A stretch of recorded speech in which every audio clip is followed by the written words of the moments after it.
Let's start remaining part of lesson. Displacement reaction. આપણે અત્યાર સુધી જોયું combination જોયું, પછી decomposition જોયું, now displacement reaction.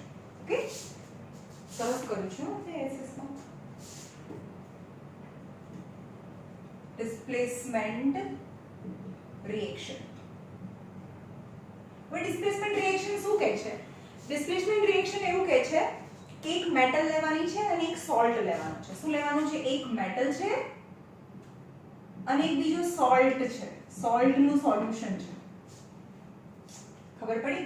સોલ્ટ નું સોલ્યુશન એટલે મેં તમને કોને સોલ્ટ કહેવાય એ પણ સમજાવી દીધું કે એક કમ્પાઉન્ડ હોય એમાં પોઝિટિવ અને નેગેટિવ આયન થી કોઈ બી કમ્પાઉન્ડ બનેલું હોય, પણ એમાં as a positive ion H+B ના હોય અને નેગેટિવ આયન OH- બી ના હોય તો એને સોલ્ટ કહેવાય. સમજ્યું? સોલ્ટ નું સોલ્યુશન લેવાનું છે. જો H+ પ્રેઝન્ટ હોય એઝ અ પોઝિટિવ આયન તો એને એસિડ કહેવાય. જો OH- નેગેટિવ હોય તો એને બેઝ કહેવાય.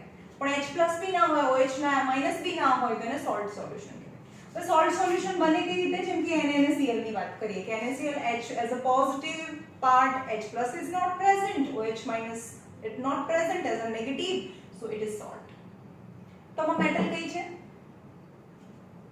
આ સોલ્ટ માં હંમેશા એક મેટલ હોય, એક નોન મેટલ હોય. જે પોઝિટિવ હોય એ મેટલ હોય, જે નેગેટિવ હોય એ નોન મેટલ હોય. આપણને ખબર છે કે જે 1 2 3 ઇલેક્ટ્રોન આપીને પોતે પોઝિટિવ બનાવે તે મેટલ છે. તો આ મેટલ છે. તો આને કહેવાય સોડિયમ મેટલના સોલ્ટ કહેવાય. કોના સોલ્ટ કહેવાય? સોડિયમ મેટલના સોલ્ટ કહેવાય. Got it? અહીંયા જોવાનું આ સોડિયમના સોલ્ટ છે. ઓકે? હવે ડિસ્પ્લેસમેન્ટ રિએક્શન શું કહે છે કે મોર રિએક્ટિવ હોય ને, મોર રિએક્ટિવ મેટલ હોય, બહુ પાવરફુલ. આ મોર રિએક્ટિવ છે અને આ બિચારો હોય લેસ રિએક્ટિવ હોય મેટલ. કોની વાત? મેટલની. કારણ કે આ બી મેટલ છે, આના આ જે સોલ્ટ છે એમાં પણ બે પાર્ટ છે, એમાં એક મેટલ હોય. એક તો મેટલ છે જ અને સોલ્ટમાં પણ મેટલ પાર્ટ હોય, નોન મેટાલિક પાર્ટ હોય. તો મોર રિએક્ટિવ મેટલ શું કરે? આ પાવરફુલ હોય અને આને શું કરે? ચલ ભાઈ હટ, હું આની જોડે રહીશ. તો શું બનાવે? મોર રિએક્ટિવ મેટલના સોલ્ટ બનાવી દે. સમજો? અને લેસ રિએક્ટિવ મેટલને કાઢી મૂકે. તો એના સોલ્ટ બની ગયા મોર રિએક્ટિવ મેટલના સોલ્ટ બની ગયા. અને લેસ રિએક્ટિવ મેટલ છે એ ફ્રી ફોર્મમાં છૂટું પડી જાય, ફ્રી ફોર્મમાં. તો this is known as displacement reaction. Displace કર્યું. ડિસ્પ્લેસ એને પ્લેસમાં એને હટાવી દીધું. તો કોણ હટાવી શકે? ધક્કો કોણ મારી શકે? મોર રિએક્ટિવ. તો તમને પહેલા ખબર તો હોવી જોઈએ કે which is more reactive than the other metal. ખબર પડી? તો એની માટે તમને એક રિએક્ટિવિટી સિરીઝ છે એ તમને બતાવે, તમને ખબર પડે છે કે કઈ મેટલ વધારે રિએક્ટિવ છે. અંદર નથી આપેલું તો અહીંયા યાદ રાખો, કબીર ના કેમેરામાં આજે જરૂર ફેરી ફોટો હશે. આ યાદ રાખવાનું છે. મારું પોતાનું બનાવેલું છે અને કબીર ના કેમેરામાં આજે જરૂર ફેરી ફોટો હશે. બરાબર? તમારે લખી નાખવાનું છે ટેક્સ્ટ બુકમાં. આવું એની નીચે છે, હાઇડ્રોજનની નીચે છે. તો જેમ જેમ જેમ હલકી મેટલ અહીંયા પહેલા શીખવાનું છે. પહેલા ઓછી પ્રીશિયસ થી વધારે પ્રીશિયસ મેટલ સાઈડ જઈએ તો કોપર આવે. કોપર એનાથી બી મોંઘી મેટલ. કોપર પછી આવે મર્ક્યુરી. શેમાં હોય? થર્મોમીટરમાં હોય. એ કોપર થી કોસ્ટલી મર્ક્યુરી, મર્ક્યુરી થી કોસ્ટલી સિલ્વર અને સિલ્વર થી કોસ્ટલી ગોલ્ડ અને ગોલ્ડ થી કોસ્ટલી પ્લેટિનમ. તો અપ ટુ કોસ્ટલી સાઈડ જવાનું છે. Copper, mercury, silver, gold, platinum. તો આ નીચેની સિરીઝ મેનનું કોઈ એવું સેન્ટેન્સ નથી જે તમને એમ જ યાદ રાખવાનું છે. નીચે જે એમ costly and costly and costly. Copper, mercury, silver, gold and platinum. Okay? તો અહીંયા છે કબીરના કેમેરામાં આજે જરૂર ફેરી ફોટો હશે. તો આપણે એમ કહીએ કે એક લોખંડની ખીલી છે Fe છે અને એને CuSO4 ના સોલ્યુશનની અંદર સોલ્ટ સોલ્યુશનની અંદર મૂકી દઈએ તો શું રિએક્શન થાય? Not necessary every time the reaction takes place, but if you know કે આ સોલ્ટ સોલ્યુશન છે એમાં કઈ મેટલ છે? કોપર છે અને Fe છે, તો રિએક્ટિવિટી સિરીઝમાં જો Fe કબીરના કેમેરામાં આજે જરૂર ફેરી Fe અહીંયા છે અને કોપર તો નીચે છે. જેમ જેમ આ સૌથી મોસ્ટ રિએક્ટિવ મેટલ નીચે જે એમ રિએક્ટિવિટી ઓછી થતી છે. તો આના પરથી ખબર પડે કે કોપર કરતા આયરન વધારે રિએક્ટિવ છે. બે આનો પાવર વધારે છે તો ધક્કો મારી દે આને. યસ, તો Fe can displace copper from its salt solution and form FeSO4 and copper છૂટું પડી જાય. ખબર પડી? અને આનો ફોર્મ્યુલા FeSO4 જ થાય કારણ કે Fe+2 અને -2 છે એટલે FeSO4 બને. Cu માં પણ આ +2 છે આ -2 છે એટલે CuSO4 બને. તો this is known as a displacement reaction. Why?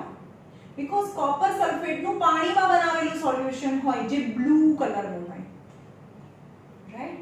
અને એને લોખંડની ખીલી નાખો તો થોડા ટાઈમ પછી કોપર સલ્ફેટ નહીં રહે, શું બની જશે? FeSO4 બને કારણ કે કોપર સલ્ફેટ નો કલર બ્લુ છે. તો હવે તો કોપર સલ્ફેટ છે નહીં, હવે તો આયરન સલ્ફેટ થઈ ગયું. તો અહીંયા લાઇટ બ્લુ કલર થઈ જાય એટલે કે બ્લુ કલર ફેડ થતું જાય. બરાબર?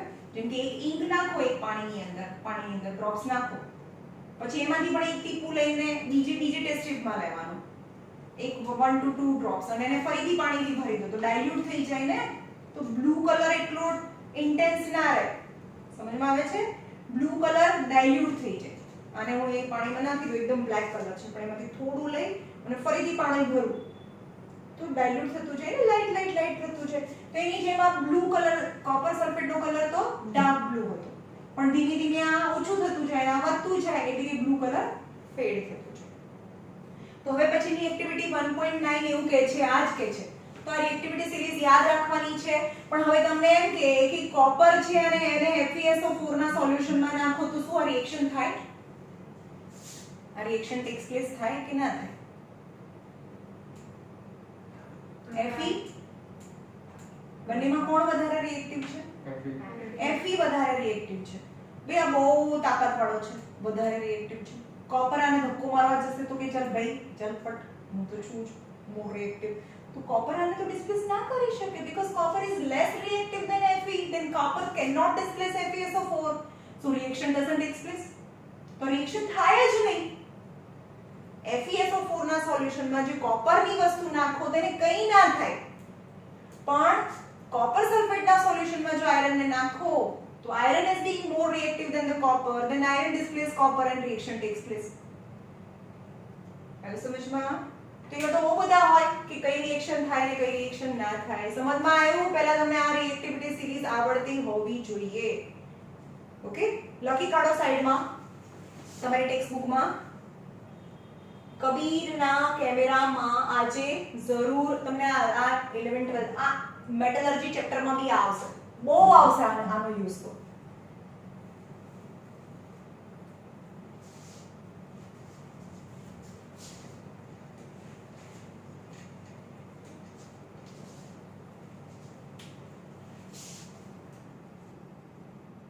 અને યાદ રાખવાનું છે આને સિક્વન્સમાં જો ભાઈ, કબીર કેમેરામાં એવું ના ચાલે, લાઈન થી યાદ રાખવાનું છે બધી વસ્તુ. અરે ભાઈ તું એમાં લખે છે તને શું દેખાય? હવે જો આટલી સ્પેસ ખાલી હતી બ્લેન્ક વસ્તુ એમાં ના લખાય. અરે આ કેટલું ઇમ્પોર્ટન્ટ છે નહીં ખબર પડે કારણ કે આ ચેપ્ટર એસિડ બેઝમાં બી આવશે, મેટલર્જી વાળા ચેપ્ટરમાં બી આવશે. પછી એવું ના કહેતા કે તમે અંદર હળવું લખતા બી નથી. બ્લુ બોક્સમાં શું કામ જાય છે? અહીં આટલો જગ્યા તો છે તમારી પાસે, અહીંયા લખો સ્પેસમાં. હા, સ્પીડ કરો.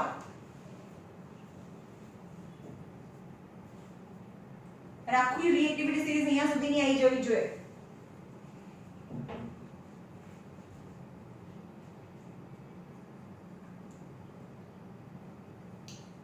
ચાલો લખાઈ ગયું. હવે રેવા દો, ચલો અહીંયા પછી છેલ્લે લખી કાઢજો છૂટીને. હવે એની માટેની એક્ટિવિટી છે 9 એક્ટિવિટી 1.9 છે. એમાં શું લેવાનું છે? You have to take 3 iron nail, લોખંડની ખીલી છે. તમને ખબર છે કે આયરન નેલ હોય ને એ એને બી ઘસીને સાફ કરી નાખવાની. કેમ? સ્ટેન્ડ પેપરથી કેમ સાફ કરવાનું? હા, કારણ કે એ કોઈ પણ મેટલ છે એ હવામાં આમ બી ખુલ્લી પડેલી હોય તો હવાના ઓક્સિજન સાથે રિએક્ટ થઈને એની પર એનું એક લેયર ચડી ગયું હોય. તો આપણે એક્સપેરિમેન્ટ કરતા પહેલા એ લેયરને કાઢીને એને સાફ કરવાની છે. તો તમે એવું કહે કે why we have to clean iron nail before doing this experiment? Because iron is being more reactive metal or reactive metals, લોખંડની કોઈ પણ વસ્તુને ખુલ્લી રાખો તો એને કાટ લાગી જાય. તો એને સાફ કરવી પડે પહેલા આ એક્સપેરિમેન્ટ કરતા પહેલા. એટલે 3 ખીલી લીધી છે અને you have to take 2 test tubes અથવા 1 test tube. Test tube A and test tube B.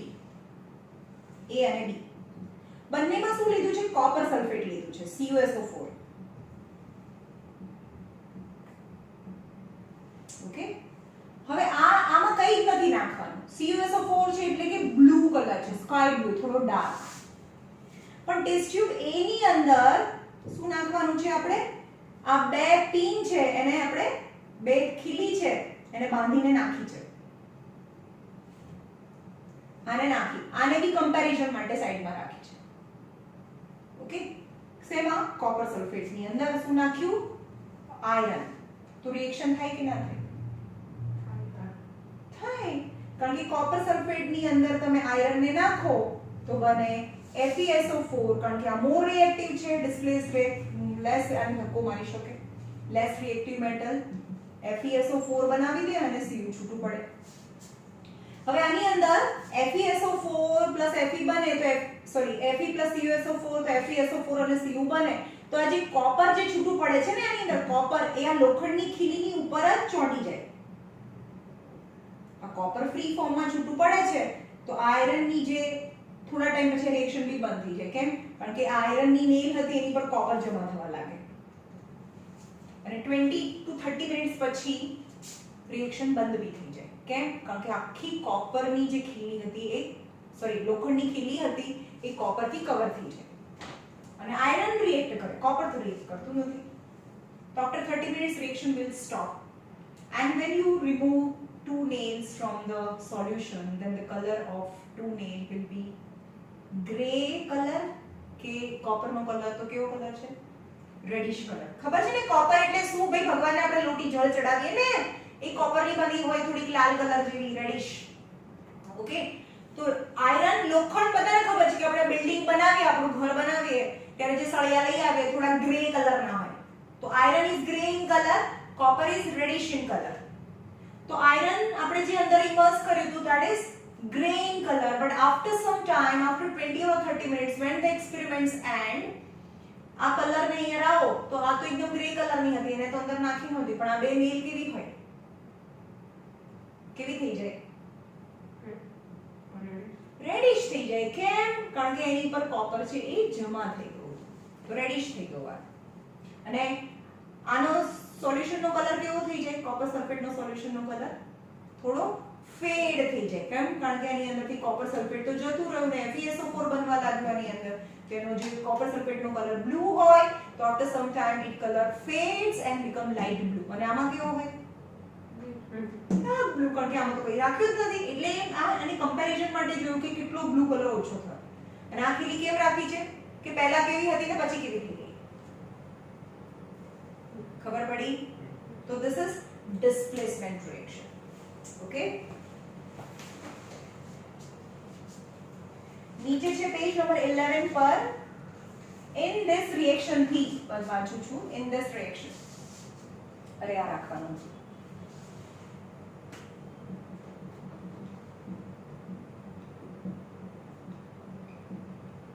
Okay, in this reaction iron is displaced or removed another element. એટલે આયરન ને ધક્કો મારી દીધો.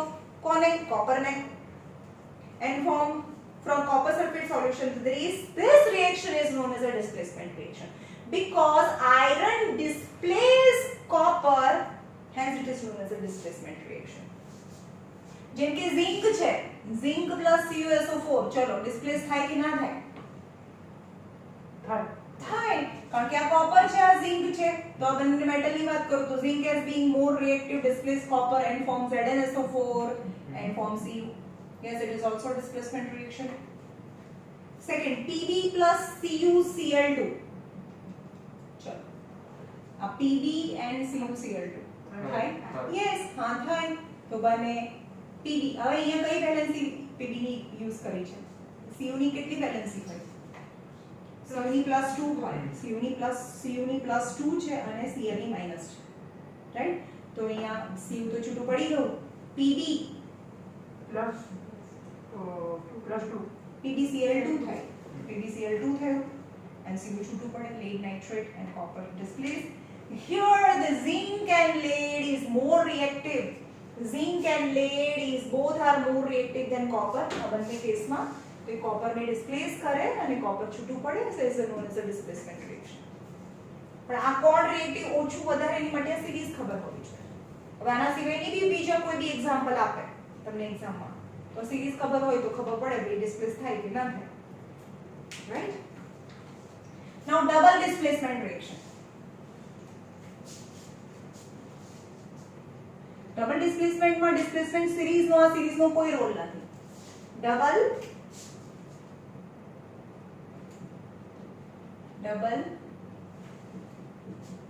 ડિસ્પ્લેસમેન્ટ રિએક્શન કોને કહેવાય ડબલ ડિસ્પ્લેસમેન્ટ રિએક્શન એની શું લેવાનું છે ટુ સોલ્ટ લેવાના છે salt plus salt and form salt plus salt salt બે સોલ્ટ માંથી બીજા બે સોલ્ટ બને પણ આ બંને સોલ્યુબલ હોય સોલ્યુબલ સોલ્ટ સોલ્યુબલ હોય એમાંથી એક ઇનસોલ્યુબલ હોય અને બીજો સોલ્યુબલ હોય સોલ્યુબલ એટલે સમજો કે એમાં કોઈ સોલિડ ના હોય જેમ કે પાણી હોય અને તેલ હોય એ બંને કેવા ક્લિયર દેખાય છે એમાં કોઈ સોલિડ વસ્તુ નથી દેખાતી પણ એક સોલ્યુબલ હોય ને એની અંદર બીજો ઇનસોલ્યુબલ હોય તો એ બંને અલગ દેખાય આવે કે આ બંને અલગ અલગ છે સમજમાં આવે છે જેમ કે જે ઇનસોલ્યુબલ છે ને એને પ્રેસિપિટેટ કહેવાય પીપીટીસ ઓકે તો બે સોલ્યુબલ સોલ્ટ છે એના આયન એક્સચેન્જ થાય જેમ કે એક આ સોલ્ટ છે આપણને બી ખબર છે કે આનો પોઝિટિવ હોય નેગેટિવ હોય બીજો પણ સોલ્ટ છે આ પણ પોઝિટિવ હોય નેગેટિવ હોય કારણ કે સોલ્ટ તો પોઝિટિવ નેગેટિવ થી બનેલા હોય તો આનો પોઝિટિવ આના નેગેટિવ સાથે અને આનો પોઝિટિવ આના નેગેટિવ સાથે આયન એક્સચેન્જ કરે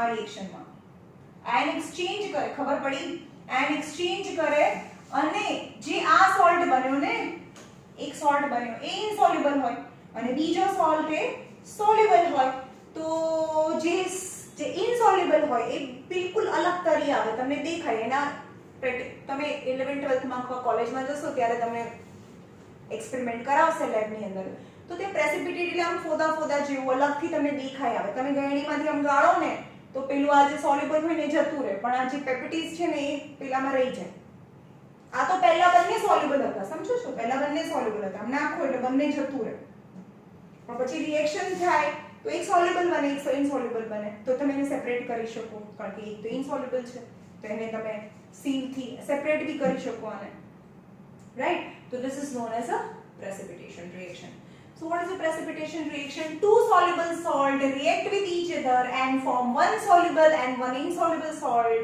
and this insoluble salt it is known as a precipitate and this reaction is known as a double displacement reaction as well as precipitation reaction કારણ કે એમાંથી precipitate બને છે ખબર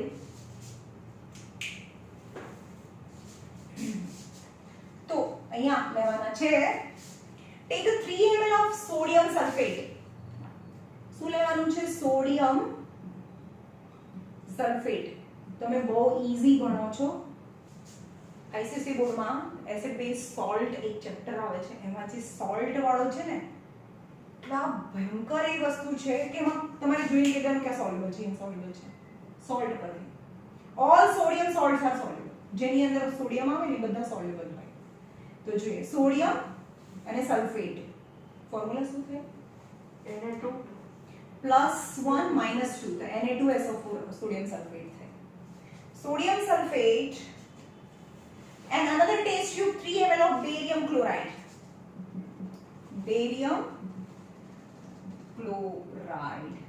ચલો બેરિયમ એટલે ઓ બે ભાઈ આગળ હોય તો મેટલ હોય ને માઈનસ ક્યાંથી આગળ વાળો હંમેશા પ્લસ હોય પાછળ વાળો માઈનસ હોય Ba+2 અને Cl તો BaCl2 થાય કોઈ બેલેન્સિંગ નહીં આવડે તો કેમિસ્ટ્રી નહીં ભણવાનું શાંતિથી મૂકી દેવાની બુક બંને વચ્ચે રિએક્શન થાય એટલે કે એક ટેસ્ટ ટ્યુબ ની અંદર સોડિયમ ક્લોરાઇડ લીધું કારણ કે એ સોલ્યુબલ છે આ બી સોલ્યુબલ છે ગણીમાંથી પાસ થઈ જાય ઓકે તો બંને વચ્ચે રિએક્શન થાય તો આનું આ પોઝિટિવ અને આનું નેગેટિવ એટલે કે NaCl બને કેમ +1 -1 કેન્સલ એન પ્લસ બીજું ફોર્મ્યુલા બને કયું પહેલા લખો Ba કારણ કે આપણે હંમેશા પ્લસ પહેલા લખીએ માઈનસ પાછળ લખીએ Ba +2 -2 કેન્સલ BaSO4 બને ઓકે તો બેલેન્સ કરીએ આને Na2 છે Cl2 છે તો 2 કરીએ BaSO4 બંને 1 1 છે ચલો મીઠું સોડિયમ ક્લોરાઇડ NaCl મેં અહીંયા જ કીધું કે ઓલ સોડિયમ સોલ્ટ્સ આર સોલ્યુબલ જેમાં Na આવે ને બધા સોલ્યુબલ હોય તો આ બી સોલ્યુબલ જ હશે ને ભાઈ કારણ કે એમાં સોડિયમ આવે એટલે સોલ્યુબલ જ હોય એવું તો બહુ બધી વસ્તુ છે તમને થોડું કહી દઉં તો તમે જોઈને કહી દો કે હા ભાઈ આ સોલ્યુબલ જ હોય એ આઈસીએસઈ બોર્ડમાં આવે છે all sodium salt ammonium salt potassium salts are soluble પણ અહીંયા સોડિયમ સોલ્ટ સોલ્યુબલ છે આ તો સોલ્યુબલ થઈ ગયું આ છે પીપીટી ઓકે અને આ એક્ઝામ્પલ યાદ રાખવાનું છે બે ત્રણ એક્ઝામ્પલ ટેક્સ્ટ બુકમાં આપેલા છે Na2SO4 BaCl2 gives NaCl plus BaSO4 you will observe that the white substance which is insoluble in water આના કેવા હા એ બી પૂછે છે બોર્ડ એક્ઝામમાં BaSO4 ના કેવા PPTs બને white precipitate બને precipitate અથવા એને શોર્ટ ફોર્મમાં PPTs કહીએ કેવા બને BaSO4 નો કલર સફેદ છે યાદ રાખજો this is insoluble substance and which is known as a precipitate આ insoluble છે એટલે એને precipitate કહેવાય જેમ લખાવ ને લખતા જજો ભાઈ BaSO4 white અંદર આપેલું ના હોય ત્યાં લખી નાખવાનું white PPTs બનાવે છે the reaction which produce a precipitate જે reaction થી precipitate produce થાય તો એ reaction ને precipitation reaction પણ કહેવાય ઓકે પાછળ જો what causes this કેમ આવું થયું કે Na2SO4 ના SO4 -2 એટલે કે આ બંને સોલ્ટ હતા બંને સોલ્યુબલ સોલ્ટ હતા એટલે કે આનો SO4 -2 અને આના Ba+2 મળીને BaSO4 બનાવે છે એટલે કે બે સોલ્યુબલ કમ્પાઉન્ડ ના આયન એક્સચેન્જ થયા ખબર પડી અને PPTs બનાવે છે insoluble salt બનાવે છે તો એને ડબલ ડિસ્પ્લેસમેન્ટ રિએક્શન કહેવાય what causes this white PPTs of BaSO4 is formed by the reaction of SO4 -2 and Ba+2 and the other product is also formed it is NaCl but which is soluble which remain in the solution the reaction in which there is an exchange of ion between the reactant જે reactant છે હવે એની definition છે what is double displacement reaction double displacement is a reaction in which the exchange of ion આનું positive આ લઈ લે અને આનું positive આ લઈ લે exchange of ion takes place between two reactant is known as a double displacement reaction okay હવે નીચે જે એક્સરસાઇઝ છે એની અંદરનું રિએક્શન અહીંયા લખી બતાવું છું તમને છે where you have mixed solution of lead 2 nitrate જો અહીંયા lead 2 nitrate ચલો lead 2 मतलब શું થાય Eb plus 3 અરે 2 यहाँ पे +2 प्लस ये तो आप ही दीदी છે બેલેન્સ એની +2 નાઇટ્રેટ NO કોઈ બોલવા દે ને તો શું કામ બચ્ચે બોલે છે NO3 -1 તો ફોર્મ્યુલા થાય PbNO3 ટ્વાઇસ આ 2 આને આખાને લાગે એક ટેસ્ટ ટ્યુબમાં લેડ નાઇટ્રેટ લેવાનું છે તો સ્ટાર્ટિંગમાં જે રિએક્ટન્ટ છે એ સોલ્યુબલ છે નાઇટ્રેટ એન્ડ પોટેશિયમ આયોડાઇડ ચલો પોટેશિયમ આયોડાઇડ ચલો બોલો પોટેશિયમ અને આયોડાઇડ પોટેશિયમની વેલેન્સી +1 +-1 +1 -1 cancel એટલે potassium iodide. all potassium salts are soluble. Are soluble salts. All nitrate are soluble. All nitrate are soluble. All potassium are soluble. All sodium are soluble. All sodium salts are soluble. All ammonium salts are soluble. All carbonate salts are insoluble. है ना, ये बहुत બધું છે 10th માં આઈસીએસઈ બોર્ડમાં. પણ આનાથી શું થાય, આપણે એક્સચેન્જ થાય તો બને Pb અને I. ફોર્મ્યુલા શું બનશે બોલો? આ અને આ જોઈન્ટ થાય, આ પોઝિટિવ છે આ નેગેટિવ છે, આ Pb+2 છે. હવે એ તમને ખબર હોવી જોઈએ કે શું થાય. બોલો Pb ની વેલેન્સી 2 Kv +2, I ની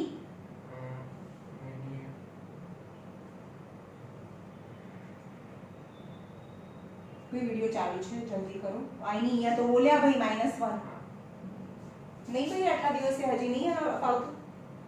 કેમિસ્ટ્રી નહીં આવડે, આ પહેલું ચેપ્ટર છે ભાઈ. Metals, non metal, acid, base, salt, કેટલું બધું ભણવાનું છે.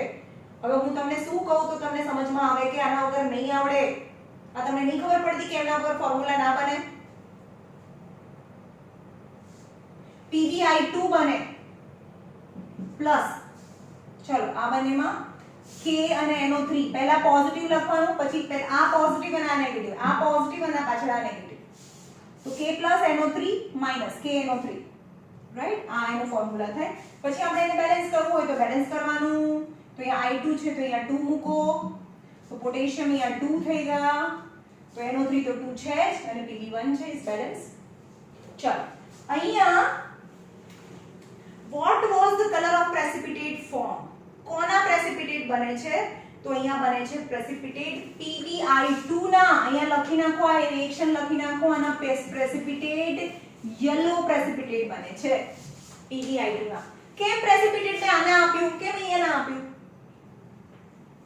all potassium salt are soluble. કબીરના કેમેરામાં સૌથી ઉપરની કબીરના આ સોલ્યુબલ છે, આ બી સોલ્યુબલ છે.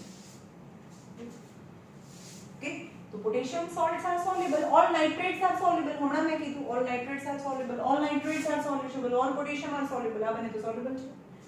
potassium nitrate છે, આ soluble છે, આ insoluble છે. ઓકે,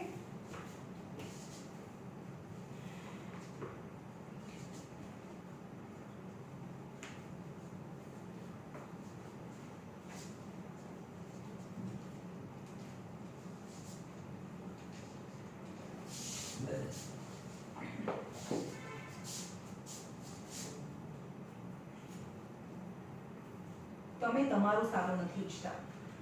જ્યારે આ રીતે લર્ન કર્યા વગર અહીંયા આવો તો એમને કહ્યું હું શું કામ મારું સારું ઈચ્છું. કેમિસ્ટ્રી આવી રીતે ભણાય છે. અત્યારે 9th ની બેચ છે, 10th માં આવે, કોઈને વેલેન્સી ના આવડે તો કહેજો. જે ફંડામેન્ટલ છે એ તો આવડવું જ જોઈએ ને. અને 9th છે, 9th માં આવે, 10th નું છે જ નહીં. ચલો જોઈએ oxidation reduction. Okay, chalo. Oxidation, burning of anything is known as oxidation. કોઈ પણ વસ્તુનું સળગવું મતલબ ઓક્સિજન સાથે રિએક્ટ કરીને. તમારે લેવાનું છે એક કન્ટેનર જેમાં કોપર લીધું છે. કોપર સમજમાં આવે? ભગવાનને જળ ચડાવીએ લોટી, હા એ કોપર છે, Cu. પ્યોર ફોર્મમાં છે, રેડિશ કલર, રાઈટ? નાઉ સ્ટાર્ટ હીટિંગ. ચાઇના ડીશમાં લીધું છે, રકાબીમાં. ચાઇના ડીશ એની પોર્સેલેન ડીશ, કાચ જેવું મટીરીયલ હોય. ચાઇના ડીશની અંદર કોપર લીધું છે અને નીચેથી એને ગરમ કરો. After some time, 10 to 15 or 20 minutes after strong heating, this turn into black in color. Why? કેમ? કારણ કે કોપર છે એ હવાના ઓક્સિજન સાથે રિએક્ટ કરીને કોપર ઓક્સાઇડ બનાવે છે, રાઈટ? તો યાદ રાખો, ઓક્સિજન સાથેની જો તમારી અંદર ઓક્સિજન એડ થાય, કોપરની અંદર ઓક્સિજન એડ થયું તો એ ઓક્સિડેશન રિએક્શન કહેવાય. અને શું કહેવાય? ઓક્સિડેશન કહેવાય. સમજમાં? what is oxidation? adding of oxygen add થાય તો ઓક્સિડેશન કહેવાય. or removal of hydrogen is also oxidation. Adding of oxygen or removal of hydrogen is known as બેમાંથી કંઈ પણ એક થતું હોવું જોઈએ એનો ઓક્સિડેશન કહેવાય. Okay, or removal of oxygen and adding of hydrogen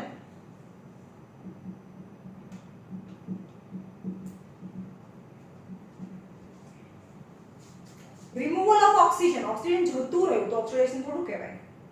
removal of oxygen or adding of hydrogen is known as reduction. બંનેમાંથી કંઈ પણ એક થાય, હાઇડ્રોજન એડ થાય, આ એડ અને આ removal is called as reduction.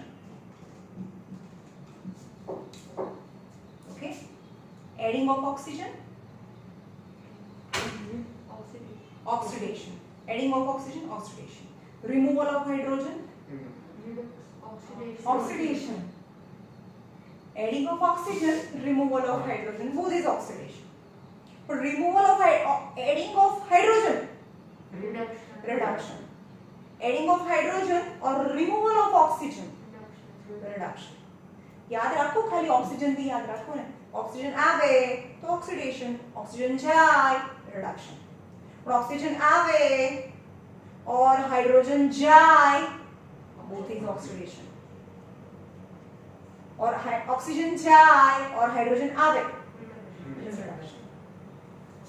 Okay, चलो હવે કોઈ બી કેમિકલ રિએક્શન છે that is not only oxidation. In the same equation both the reaction takes place simultaneously. હવે એવું કોઈ એક રિએક્શન એવું ના કહેવાય કે હા ભાઈ આ તો ઓક્સિડેશન રિએક્શન છે. નો નો, કેમિકલ રિએક્શન્સ માં બંને સાથે થાય. હવે હું એમ કહું કે મેં આને 5 રૂપિયા આપ્યા, મેં આપ્યા એટલે મારું ઓક્સિડેશન, હું આપું છું એટલે ઓક્સિડેશન. પણ મેં આપ્યા તો શું હવામાં ફેંકી દીધા, જમીનમાં ફેંકી દીધા? કોઈએ તો લીધા ને. હું ઓક્સિજન આપું છું તો મારું ઓક્સિડેશન થયું, પણ હું આપું છું તો સામે કોક તો લેતું હશે, તો કોઈનું તો રિડક્શન થતું હશે. સમજમાં આવે છે? તો કોઈ પણ કેમિકલ રિએક્શન છે એમાં એકલું ઓક્સિડેશન અથવા એકલું રિડક્શન ના થાય. કોઈ પણ કેમિકલ રિએક્શનમાં ઓક્સિડેશન અને રિડક્શન બંને સાથે થતું હોય. તો મેમ આમાં તો કોપર છે એમાં એડ થયું, ચલો ખબર પડી. હા, તો પણ આમાં તો ઓક્સિજન પાસે 2 હતા, એમાંથી એક ઓક્સિજન થઈ ગયો, તો આ શું કહેવાય? રિડક્શન કહેવાય. ઓક્સિજનનું રિડક્શન થાય છે અને કોપરનું ઓક્સિડેશન થાય છે, કારણ કે કોપરની અંદર ઓક્સિજન એડ થયું. આવ્યું સમજમાં? અને ઓક્સિજનમાંથી ઓક્સિજન રિમૂવ થઈ ગયો તો રિડક્શન કહેવાય. તો કોઈ એક સબસ્ટન્સનું ઓક્સિડેશન થતું હોય તો બીજાનું રિડક્શન સાયમલ્ટેનિયસલી થતું હોય. તો આણે ઓક્સિજન લીધો તો ઓક્સિજને આપ્યો. સમજમાં આવે છે? આણે ઓક્સિજન લીધો પણ કોણે આપ્યો? ઓક્સિજને આપ્યો. તો જે ઓક્સિજન લે એનું ઓક્સિડેશન, જે આપે એનું રિડક્શન. આવ્યું સમજમાં? ઓકે, તો હવે એવું કહે છે કે આ ઓક્સિડેશન થયું, કોપરનું તો ઓક્સિડેશન થઈને કોપર ઓક્સાઇડ છે બ્લેક કલર માસ થઈ ગયો. આને ગરમ કરીએ તો કોપર છે ઓક્સિજન જોડે રિએક્ટ થઈને કોપર ઓક્સાઇડ બનાવે છે. તો એ તો બ્લેક કલરનું સબસ્ટન્સ છે, શાઇની રેડિશ સબસ્ટન્સ છે અને આ બ્લેક માસ થઈ ગયો બીકોઝ સમ કોટિંગ. તમે કોઈ પણ મેટલ લઈ લો, જો તમારા ઘરે કોઈ ચપ્પુ છે ને સામાન્ય, એને ગેસ ઉપર મૂકજો, થોડા ટાઈમ પછી શું બનશે? નહીં, એકદમ રેડ હોટ થઈ જાય ને એ મેટલ, ત્યાં સુધી એને રાખવાનું પછી કાઢવાનું, તો એ પહેલા જેવું શાઇની ના રહે, થોડું કાળું પડી જાય. કેમ? કારણ કે એના ઓક્સાઇડનું લેયર ઉપર આવી ગયું છે. આવ્યું સમજમાં?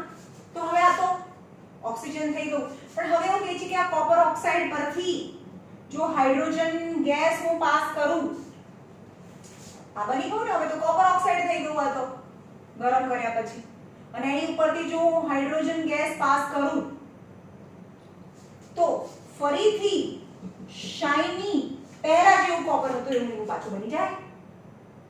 કેમ? કારણ કે હાઇડ્રોજન શું કરશે? એની અંદરથી ઓક્સિજન લેશે અને H2O બનાવી દેશે અને કોપર ફરીથી. તો આ રિએક્શનને શું કહેવાય?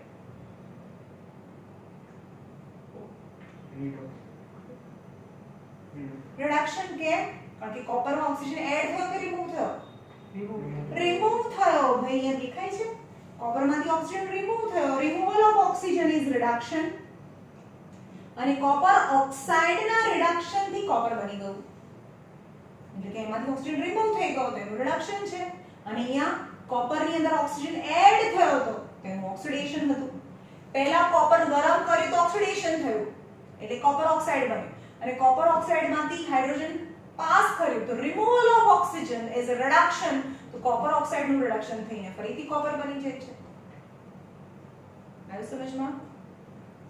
તો આમ આપણે એમ કે કોપર ઓક્સાઇડનું રિડક્શન થાય છે તો હાઇડ્રોજનનું શું થાય?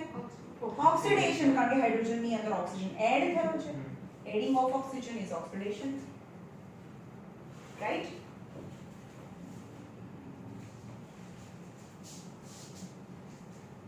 Some examples of zinc oxide છે. ઝિંક ઓક્સાઇડ છે અને કાર્બન સાથે રિએક્ટ કરો તો બને ઝિંક પ્લસ કાર્બન મોનોક્સાઇડ. ચલો ઝિંક નું શું થાય છે? ઝિંક ઓક્સાઇડ માંથી ઝિંક બને છે. Reduction, removal of oxygen is reduction and adding of oxygen is oxidation. એટલે કે ઝિંક ઓક્સાઇડ નું રિડક્શન થઈને ઝિંક બને છે. આ આપણે યુઝ કરીશું મેટલમાં, મેટલર્જીમાં. કોઈ પણ મેટલ છે ને જમીનમાંથી ગમે ત્યાંથી કાઢો ને ઓક્સાઇડ્સ ફોર્મમાં હોય તો એને કોલસા સાથે ગરમ કરવાનું. C4 કાર્બન એની સાથે ગરમ કરીએ તો આનું રિડક્શન થઈને પ્યોર મેટલ મળે આપણને. Reduction of metallic oxide.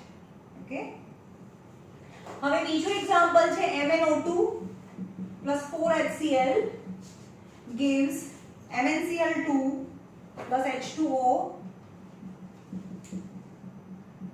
Cl2. ચલો બેલેન્સિંગ નથી જોતા, આપણે કેમિસ્ટ્રી જોઈએ છે ઓક્સિડેશન રિડક્શન એટલે. ચલો મેગ્નેશિયમ ઓક્સાઇડ નું શું થાય છે? રિડક્શન થાય છે. અને હાઇડ્રોક્લોરિક એસિડ નું શું થાય છે? હાઇડ્રોજનનું ઓક્સિડેશન થાય. હાઇડ્રોજનનું ઓક્સિડેશન થાય. અહીં આખા કમ્પાઉન્ડ નું થાય. તમે અહીંયાથી અહીંયા બી લઈ જઈ શકો, અહીંયાથી અહીંયા બી લઈ જઈ શકો. ઓકે, કારણ કે હાઇડ્રોજનની ઓક્સિજન અહીંયા લઈ જઈએ આપણે તો એવું કહી શકીએ કે હાઇડ્રોજનની અંદર ઓક્સિજન એડ થાય એટલે કે આ ઓક્સિડેશન થયું કહેવાય. અથવા અહીંયા લઈ જઈએ તો આપણે શું કહી શકીએ? Adding of oxygen or removal of hydrogen is oxidation. તો HCl માંથી હાઇડ્રોજન રિમૂવ થઈ ગયો અને Cl બન્યું તો removal of hydrogen is oxidation. તો ઓક્સિડેશન થયું કહેવાય. ખબર પડે છે? હા, તો આ MnO2 માંથી MnCl2 બને એ removal of oxygen is a reduction. Okay, તો અહીંયા પેજ નંબર 13 પર જુઓ. In this reaction carbon is oxidized. આની અંદર છે આ રિએક્શન અંદર carbon is oxidized to carbon monoxide and zinc oxide is reduced to zinc. And નીચેના રિએક્શન ની અંદર HCl is oxidized to Cl2. ચલો HCl is oxidized to Cl2 and manganese dioxide is reduced to MnCl2. લખ્યું છે.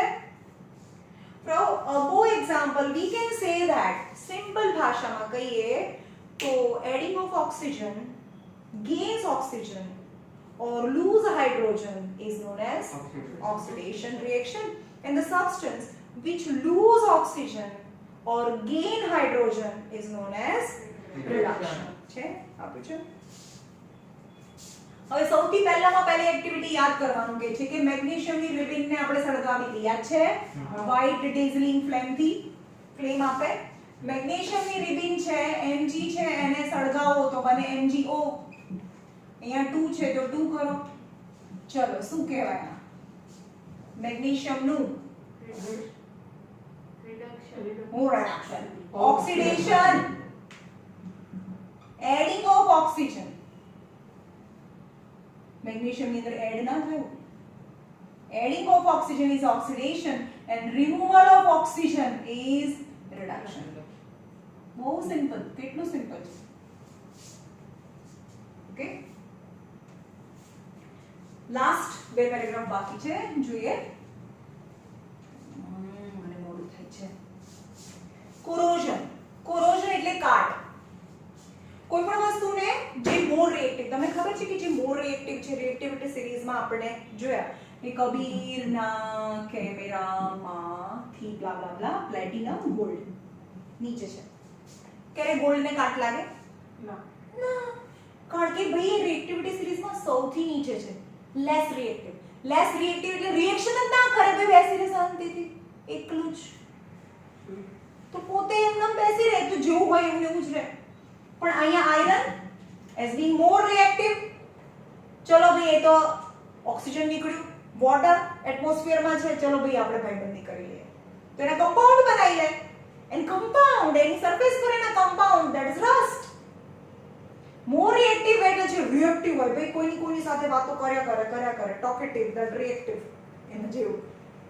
Okay, તો Fe શું કરે? Fe છે એ atmospheric water as well as oxygen સાથે, ઓક્સિજન અને XH2O, this is the formula of rust of iron, બને Fe2O, Fe3O4 કે Fe2O3 આપેલું છે કે નથી આપેલું મને નથી ખબર. Fe2O3, Fe2O3 આપેલું નથી, Fe2O3.XH2 આ આયરનના રસ્ટનું ફોર્મ્યુલા છે. Fe plus oxygen plus H2. Fe2 છે, ઓક્સિજન 3 છે, તો અહીંયા 3 કરો, અહીંયા 2 કરો, તો આયરન 4 થાય.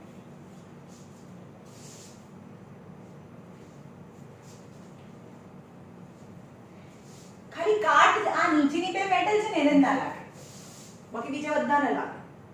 સિલ્વર ને બી લાગે, ભલે સિલ્વર નીચેથી થર્ડ સ્ટેપમાં આવે છે, પણ જ્યારે ગોલ્ડ સિલ્વરની કોઈ પણ વસ્તુ, જેમ કે બધાના મંદિરમાં એક ગાય હશે અથવા એક સિક્કો હશે સિલ્વરનો, હે ને, તો અથવા મને નથી ખબર, પ્લેટિનમની હોય તો ના થાય ને કઈ, હે ને, તો સિલ્વરની કોઈ પણ વસ્તુ એ સિલ્વર નથી. સિલ્વરની કોઈ પણ વસ્તુ હોય, with the passage of time it turn black, તમારે એને ઘસવું પડે પાછું, તો કે એ બ્લેક રસ્ટ, સિલ્વરનો બ્લેક રસ્ટ હોય. પછી જે ભગવાનને જળ ચડાવી લોટી, કોપર ને ગ્રીન કલરનો રસ્ટ લાગે. યાદ રાખજો, આયરન ને કેવો રસ્ટ લાગે? Reddish brown. સળિયા હોય આ બિલ્ડિંગ કન્સ્ટ્રક્શનમાં બધે જોજો તમે, અત્યારે હમણાં વરસાદ પડ્યો છે, જ્યાં અડધું સળિયા બહાર દેખાય લાલ કલરના, બ્રાઉન કલરના થઈ ગયા. એકચ્યુઅલી આયરન કેવા કલરનું હોય? ગ્રે કલરનું હોય. નવા સળિયા હોય ને તો ગ્રે કલરના હોય. રસ્ટ રેડિશ બ્રાઉન હોય. કોપરનો રસ્ટ ગ્રીન કલરનો હોય અને સિલ્વરનો રસ્ટ બ્લેક કલરનો. યાદ રહેશે. અને આ આયરનના રસ્ટનું ફોર્મ્યુલા છે. ભાઈ આ બધું તમારી ટેક્સ્ટ બુકમાં નથી આપ્યું, પણ બોર્ડમાં પૂછાય એટલે હું બધું લખું, બધું ઇમ્પોર્ટન્ટ છે, તો લખવાનું આ. ઓકે, સૌથી વધારે રિએક્ટિવની વાત કરીએ તો Fe છે, કોપરને રસ્ટ લાગે તો કોપર ખાસું નીચે આવે છે, અને સિલ્વર છે. તો આ બંનેની ઓબ્જેક્ટ છે આપણે એટલા નથી યુઝ કરતા. આખા વર્લ્ડની અંદર જો સૌથી વધારે કોઈ મેટલ યુઝ થતી હોય તો ધેટ ઇઝ આયરન, લોખંડ. બ્રીઝ, બિલ્ડિંગ મટીરિયલ બધું લોખંડ હોય એની અંદર, કારણ કે એ વધારે અમાઉન્ટમાં જમીનમાંથી નીકળે બી છે અને સસ્તું છે, right? cheaper as compared to other metal as well as abundantly available in earth crust. But the iron is being more reactive metal, so every year enormous amount of the money we have to spend to replace the breeze or a building which is corrosion એટલે rust, જેને rust લાગી ગયો તો એને replace કરીને નવું પાછું આપણે મૂકવા માટે બહુ બધા પૈસા આપણે સ્પેન્ડ કરવા પડે. દુનિયાની અંદર આખી બધી વસ્તુ છે, આપણે બિલ્ડિંગ લઈ લો ને, આ બિલ્ડિંગ કોના પર ઊભી છે? તો અંદર લોખંડના સળિયા તો હોય ને. કોઈ બી ઇન્સ્ટ્રુમેન્ટ લઈ લો, કોઈ પણ મશીન લઈ લો તો એ લોખંડથી બનેલું હોય. વોશિંગ મશીન લઈ લો કે કોઈ પણ લઈ લો.